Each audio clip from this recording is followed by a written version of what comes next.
Well, in the days since the U.S. military drawdown in Syria, disturbing images have emerged from what's now a battlefield. U.S. officials, including the special envoy for Syria and the defense secretary, are accusing Syrian rebels backed by Turkey of being guilty of war crimes. The allegations are that Turkey may have been in so much of a rush to create the militia, they may have unintentionally recruited extremists, some of whom are former ISIS and al-Qaeda fighters. CNN's Nick Patton-Walsh has more, and we want to warn you that some of the details and images are disturbing. The gruesome videos keep coming, but not just the normal brutality of war, something uglier, more radical. Syrian rebels Turkey is backing, abusing here the corpse of dead Syrian, Kurdish female and male fighters Tuesday near Tal Abyad. Rebel leaders said they had arrested and would punish the fighters behind this. A US official has said these fighters, backed by Turkey, are mostly extremist, former ISIS and al-Qaeda. And from the start, they were accused of savagery. This is the widely circulated video of the murder of Kurdish activist Havrin Khalaf, her bodyguards beaten before execution.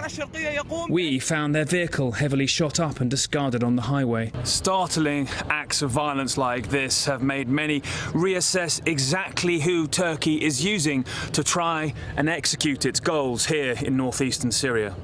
An autopsy report CNN can't independently verify says the widely travelled activist was dragged by her hair and beaten with a blunt object on her head before being shot to death. Some of the videos the rebels have posted of themselves add support to the theory that Turkey was in such a hurry to build militia to fight for them, it didn't vet out extremists.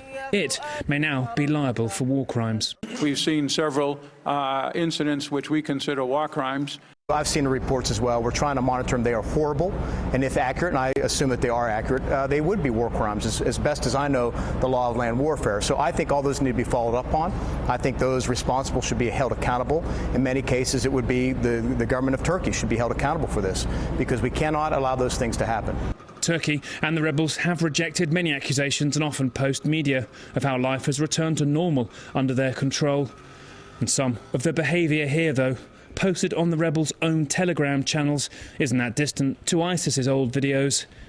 Turkey has loyal rebel forces in Idlib province, which Western intelligence has said is now infiltrated by al-Qaeda.